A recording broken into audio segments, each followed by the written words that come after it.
infección o no lo es. Y eso es lo que nos hace que tomemos decisiones, que son duras. Aquí en grupo son fantásticas. Aquí en grupo no tienen ningún problema.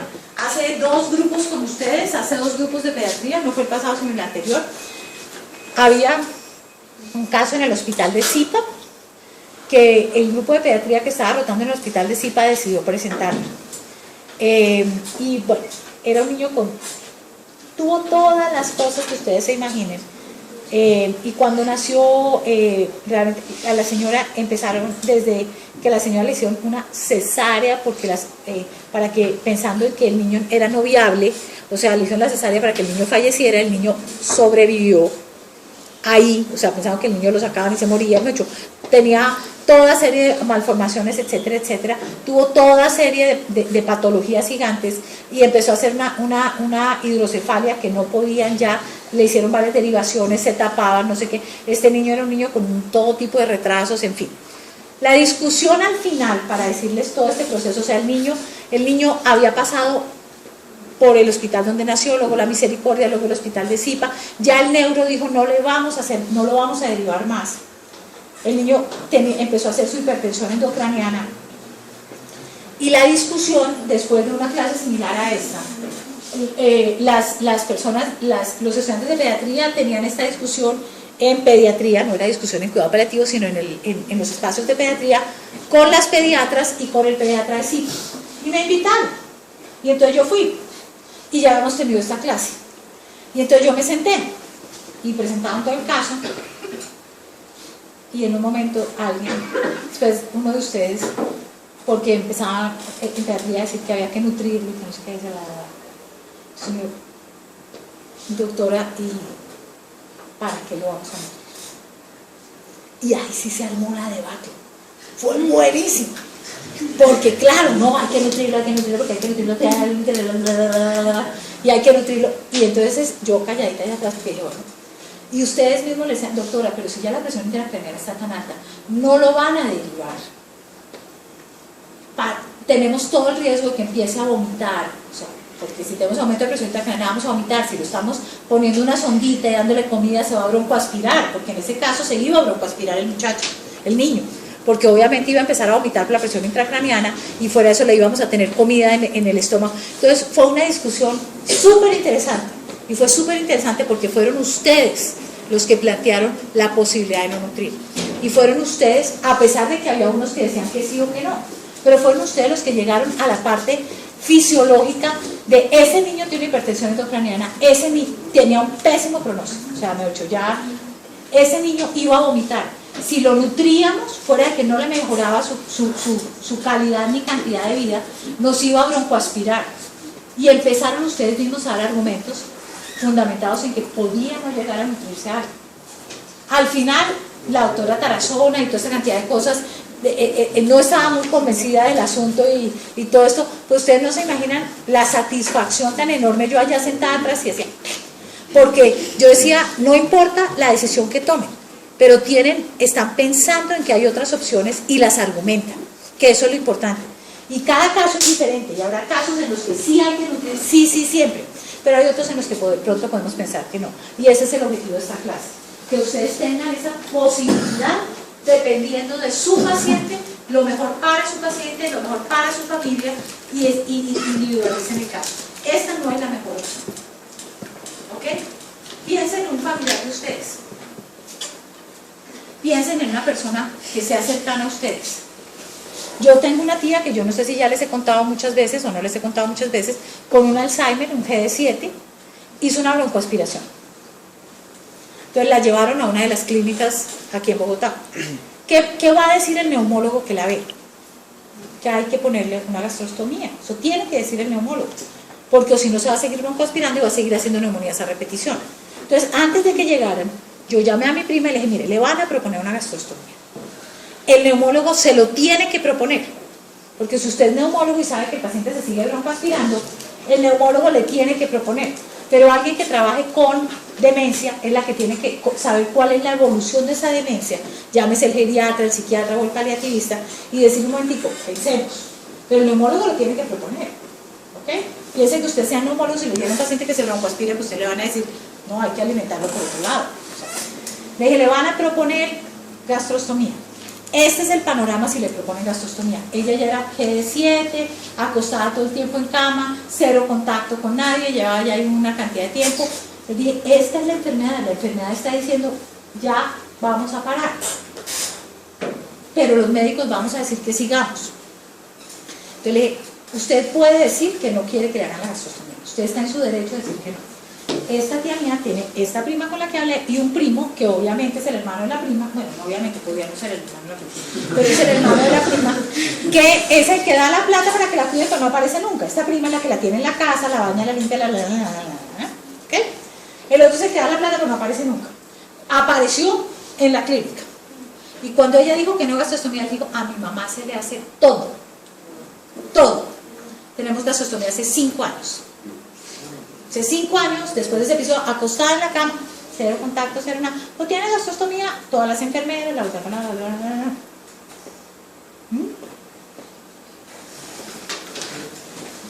Entonces, ¿el neumólogo hizo mal proponiendo la gastrostomía? No. El neumólogo tenía que proponer la gastrostomía. Tenía. Pero hay que empoderar a los familiares para que tomen decisiones. Entonces, la conclusión es: hay una baja ingesta nutricional, bajo apetito y muy bajas reservas nutricionales, y por el otro lado, actividad de leptinas aumentadas, gasto metabólico aumentado, hormonas tiroideas aumentado, catabolismo de proteínas y líquidos y carbohidratos. Fisiopatológicamente es un síndrome divino, señor. Doctora, ya conociendo toda la fisiopatología, ¿no hay, pues, se ha creado como algún medicamento para la actividad? Claro que sí. ¿Qué le daríamos? Si pensamos que la caquexia es un síndrome inflamatorio, ¿cuáles serían los medicamentos? Porque sí podemos darle medicamentos cuando vemos que este síndrome, o sea, no podemos no nutrir cuando ya el pronóstico es muy, muy malo y todo eso, ¿cierto? Pero si la persona está todavía en quimio, si la persona todavía está activa, si todo eso, pues hay que ayudarle a que se abra ese apetito, ¿ok? ¿Y qué nos ayudaría? Porque ahí lo que haríamos sería tratar de abrir el apetito para que la persona coma, porque es que, ¿qué medicamentos le podemos dar? Todos a la vez. Corticoides, claro que sí.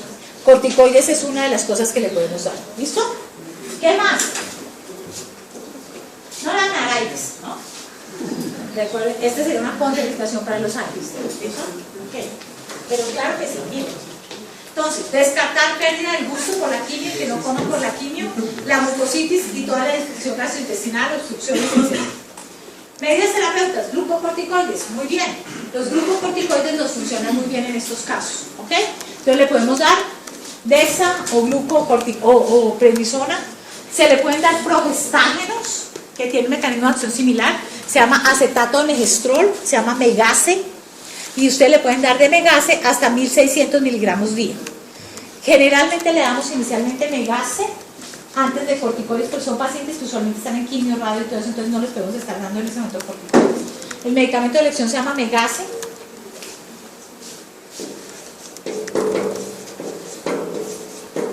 Que es un progestágeno y lo damos a esta dosis, ¿ok? Entonces, eso no implica que a todo el mundo le digamos ya no se le va a dar nada más de comida, ya usted entró en caquexia, anorexia, no. Depende del estadio. Yo les puse el estadio más complejo, que es cuando no alimentamos, pero eso ya es muy a la etapa final, etc. Pero un paciente que empezamos a ver que está con síndrome de anorexia, caquexia, empezamos a ver lo que empieza a perder peso y todo eso, le empezamos a poner Megase, ¿listo? Empezamos a abrir el apetito, etc., con cuestiones antiinflamatorias. Si vemos que lo que la persona es de motilidad, le damos metoclopramida un poquito para que mejore esa motilidad. Le podemos dar el que no adivinan qué.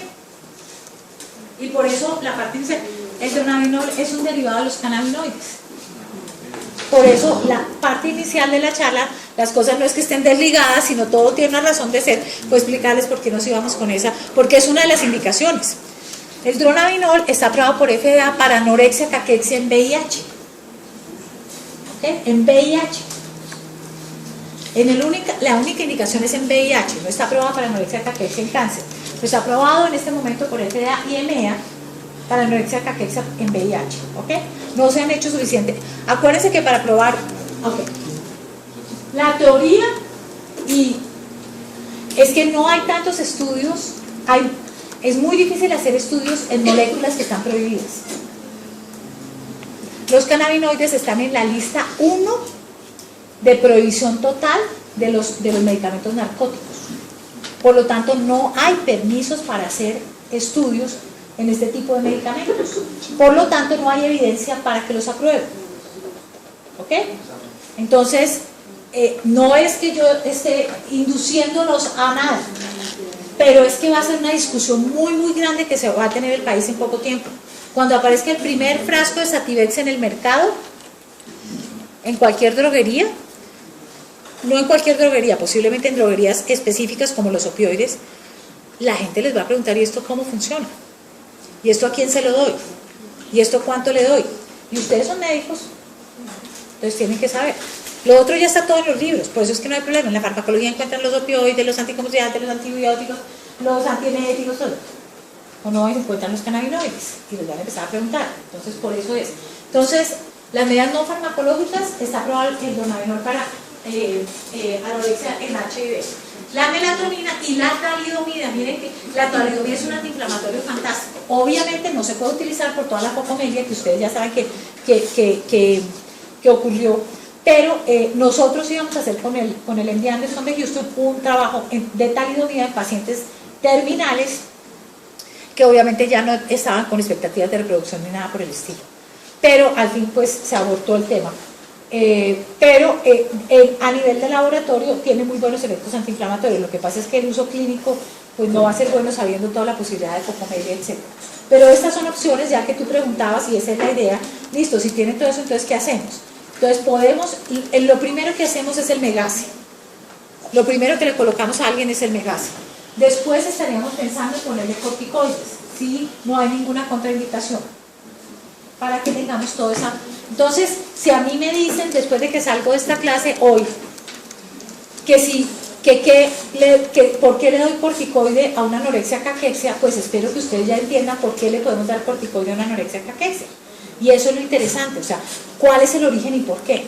Y eso es lo chévere de acá, que es ver cómo utilizamos fármacos con otras indicaciones, porque en estos pacientes hay otros mecanismos de producción de la enfermedad. ¿Listo? Ok.